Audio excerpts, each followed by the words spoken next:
আশা করি বন্ধুরা আপনারা ভালো আছেন। আজকে যেটা আমি বলবো বাংলাদেশ ক্রিকেট টিম সম্পর্কে। দিন দিন প্রত্যাশা অনুসারে বাংলাদেশ টিম সেই রকমভাবে খেলতে পারছে না, সেইভাবে পারফরমেন্স করতে পারছে না। এই হতাশা থেকে বাংলাদেশের সাধারণ দর্শকরা কিন্তু ক্ষেপে আছে খেলোয়াড়দের থেকে শুরু করে ম্যানেজমেন্ট।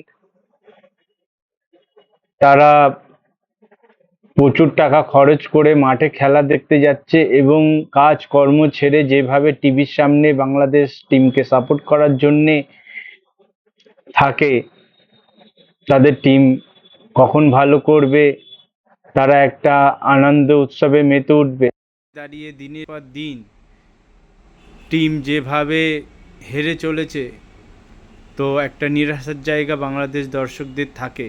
সেই জায়গাতে দাঁড়িয়ে তারা এটাও ভাবে যে কিছুদিন আগেই যে দলের সৃষ্টি হয়েছে, যে দল ক্রিকেট খেলতে শিখেছে, সেই আফগানিস্তান দিনের পর দিন উন্নতি করে চলেছে। অথচ এত পুরনো টিম বাংলাদেশ অনেকগুলো বিশ্বকাপও খেলে নিয়েছে।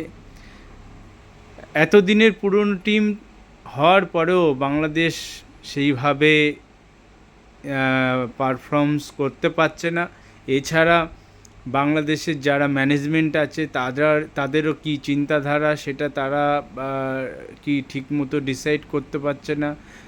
ঠিকমতো যাদের যাদের টিমে খেলানো দরকার তাদেরও ঠিকমতো খেলাচ্ছে কিনা, ধারাবাহিকতা বাংলাদেশের দিনের পর দিন খারাপ হয়ে যাচ্ছে।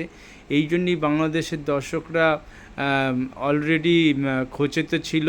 আর এই আগামীকাল ইন্ডিয়ার সঙ্গে যেভাবে হেরে গেছে সেটাও সেইভাবে নিতে পারেনি। তবে এটা বলতে পারি, তবে দিনের পর দিন বাংলাদেশ যদি সেই দৃঢ় মানসিকতা নিয়ে প্র্যাকটিস করে, প্র্যাকটিসে মনোযোগ দেয় এবং ঠিকভাবে টিম সিলেক্ট হয়, তাহলে বাংলাদেশ আগামী দিনে ভালো পারফরমেন্স করবে। তারা এর আগেও অনেক ভালো ভালো টিমকে হারিয়েছে।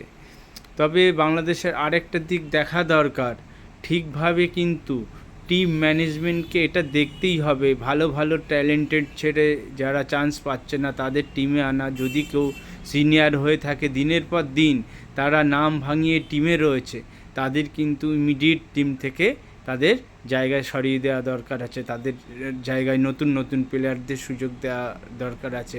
আগামী দিন বাংলাদেশ যাতে ভালো খেলে এবং ভারতের সঙ্গে যেন ভালো সুসম্পর্ক থাকে, সেইভাবেই তারা টিম তৈরি করুক। এবং বাংলাদেশের দর্শকদের বলছি, আপনাদের টিমও ভালো খেলবে, আপনাদের টিমও ভালোভাবে পারফর্মস করবে।